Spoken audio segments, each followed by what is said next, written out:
Hi there, Luke. Hi, Carlton. Hey, Laura. Hi. Hey, welcome to the Product Management Minute. We will give people a moment to Should we call it the Product Management Hot Minute? the hot Well, minute. Yeah. It's a hot summer, maybe. Maybe.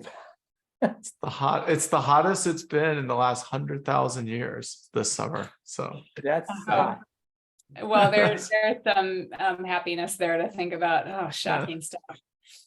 All right. Well, it's called the Product Management Minute intentionally because we think everybody has at least 15 minutes to learn something important and useful. And so we want to keep it to 15 minutes. So no matter what, I'm going to cut you guys off. But we pick these topics because the world of product management is complicated, complex, and a whole lot of collaboration needs to happen between all kinds of stakeholders, internal and external. So given how complicated this is, we thought we'd break down the topics and highlight some that are in the book that Luke Homan, our guest, is one of the co-authors of, the Software Profit Streams. And if we pick off important topics one at a time, then we can keep it to no more than 15 minutes. Yep. So the other reason I like to have folks like this together is the content that is created and delivered in the Profitable Software Academy. These folks that we have on this Product Management Minute are either instructors, content developers, or in a lot of cases, both. So this Profitable Software Academy is targeting the most important concept, well, all of them, but how do you shepherd a successful, profitable software-enabled solution? And this academy really helps product managers at all levels of their career learn and practice skills that are really important in order to make this happen. So with that, I thought we would just get going on the topic at hand. So what we're talking about today is the industry lifecycle. So Luke, maybe you can start us off by talking a little bit about what the industry lifecycle is, and then I'll let you two discuss. Sure. Well, the industry lifecycle defines the actual evolution of new entire industries from inception to their eventual demise or replacement. So an example of an industry could be the car industry, which started well more than 100 years ago, and we're still going strong in the car industry. Or the industry lifecycle could describe the cotton gin, which started even further longer ago, but now we don't use manual cotton gins anymore. We use other techniques. So the industry lifecycle has a specific number of phases, and it describes how an industry evolves. And then what happens is that product managers will be working within that industry. Hey, Luke, what do the numbers represent on this diagram? Well, those numbers represent the specific phases, which is the introduction, growth, maturation, and decline. And so one of the things that's important for product managers to know is, where are you situated in that industry? Meaning, let's say that you're in the car industry and you're in a very mature part of that industry. Maturity doesn't mean there's not opportunity. There's plenty of opportunity available. Look at what Tesla has done. They've transformed the industry. So there's opportunity in a mature industry. It's that the introduction of the new solution is going to be different when you're mature versus when you're the very first car company at the very start of the industry. Well, now the number one is would be aligning the solution life cycle with the industry life cycle. So we find it valuable, and our clients find it valuable, to know where you are in the industry life cycle, because it can guide your innovation efforts. It can also guide your profit extraction methods. I'll give you another example. The particular kind of car known as a combustion engine is on the decline. The data is absolutely clear. That doesn't mean we're not going to have combustion engines for a while. It just means that you better have a plan for getting out of that business if you're a car company. Well, and when you say the decline, you mean like section number 4, right? Section number 4, the decline. Yeah, yes. yeah. And so the maturities precedes that, right? But yes, the maturity precedes that. So, one thing, Luke, I mean, thinking about other technologies that kind of have faded away, like I'd say like a CD player. I tried to buy a CD player a couple months back, and I mean, you can still get one, even though I would say physical media for music is in decline for sure, right? But there are still opportunities in decline to make profit or provide solutions.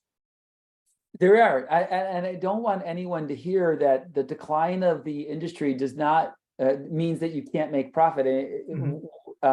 I have 4 kids, and one of my kids has a friend who's a record aficionado, like the actual physical albums, and they love getting the albums. And there are high-end audiophiles who find the kind of the scratchiness or the warmth of those records really appealing. So what you said is factually, like, let's just look at the facts. It's factually true that physical music media as an industry is in decline.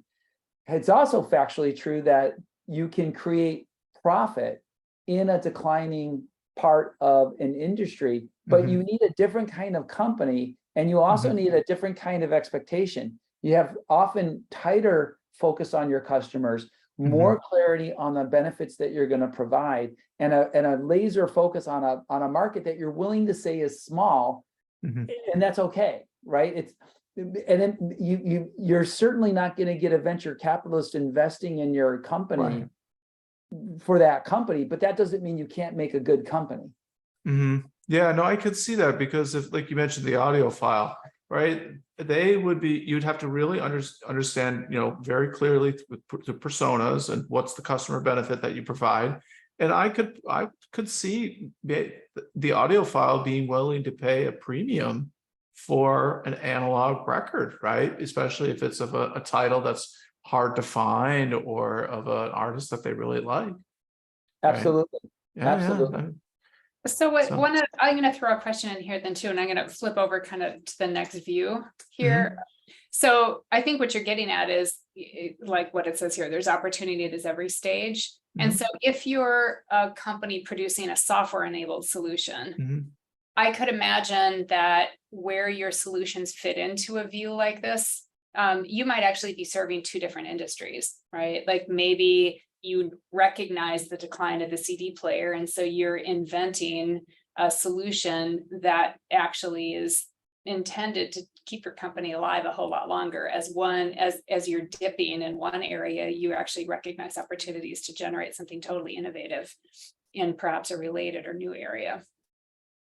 Absolutely. And when you're looking at the kind of the unique characteristics of software enabled solutions, we even see this industry cycle emerging as new software is enabling new capabilities. And we're also seeing the maturation phase where there is great opportunity for innovation.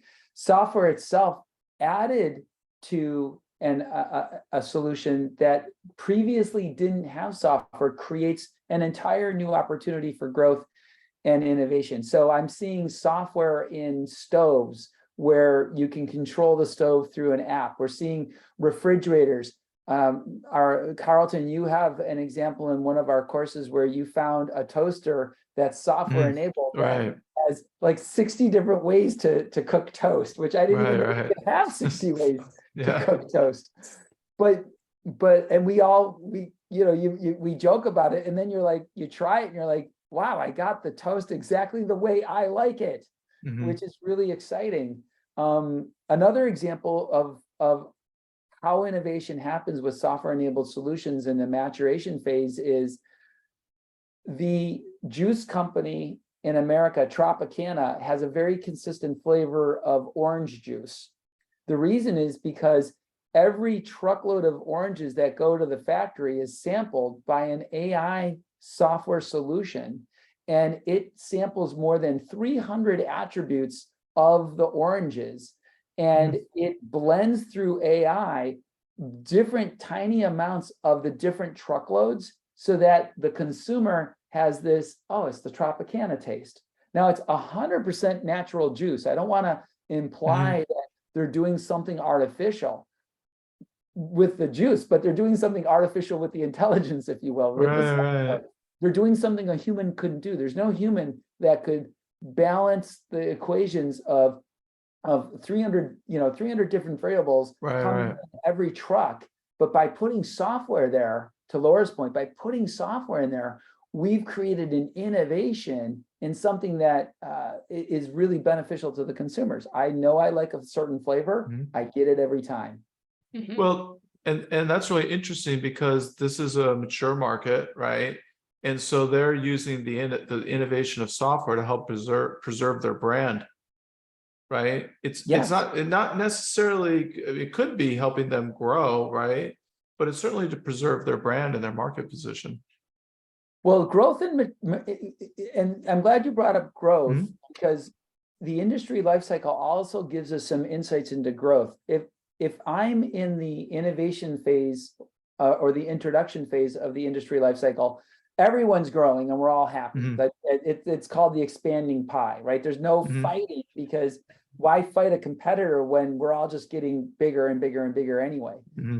In the growth stage, you start to see the acquire, acquisition, and merge, but that's where the industry kind of consolidates and you get a few big players. In the maturation phase, that's when the growth objective changes. So Tropicana is now going to fight other orange juice companies because it's a mature industry. So the maturation phase is really about taking market share because the market has kind of stabilized. Now you could argue orange juice is going to grow roughly as big as the population. So there's intrinsic growth as the population grows, but most of the actual growth of a company in the maturation phase is going to be about taking market share from someone else.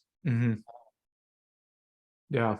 Well, and look at some of the, going back to the orange juice example, I mean, people differentiate around like if it's organic or not, right? Or if it's fresh squeeze as opposed to from concentrate or something. Or the degree of pulp. Do I want no pulp, mid pulp, heavy pulp, all that kind of stuff.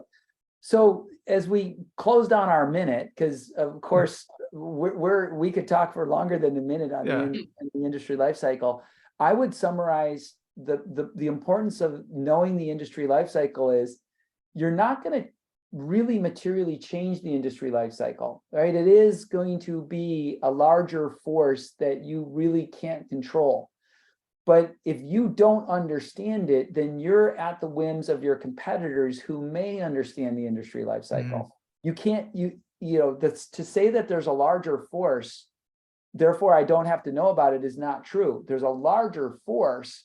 And by understanding that larger force, I can position my solution and my work as a product manager to take advantage of that force, to know how I can leverage it as best I can, and to put myself into a position where, as this is changing, I'm ready to change with it. Well, that's actually a good segue into kind of what's coming next, right? So we have the industry life cycle. The next time we get together on August 11th, we're going to talk about the solution life cycle. And I think you're highlighting what we always say in this product management minute, which is it is a systems thinking approach is part of kind of every product manager's secret weapon.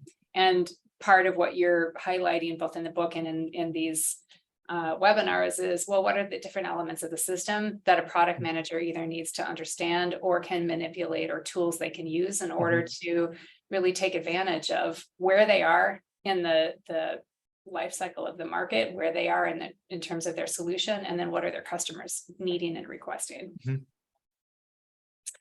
So that's the next webinar.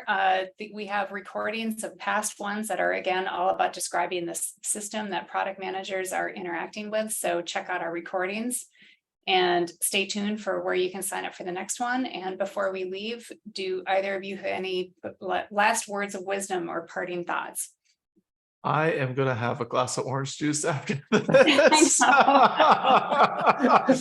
my word of wisdom is I think, the industry life cycle, I have to admit, this was kind of a new metaphor for me a couple of years ago. And so I really find it useful just to understand these big macroeconomic trends.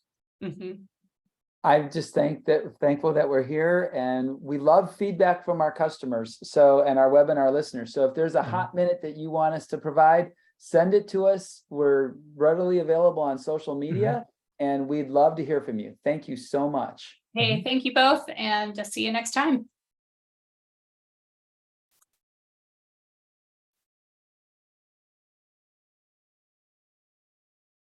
She left. I'm going to leave too. Me too. Bye.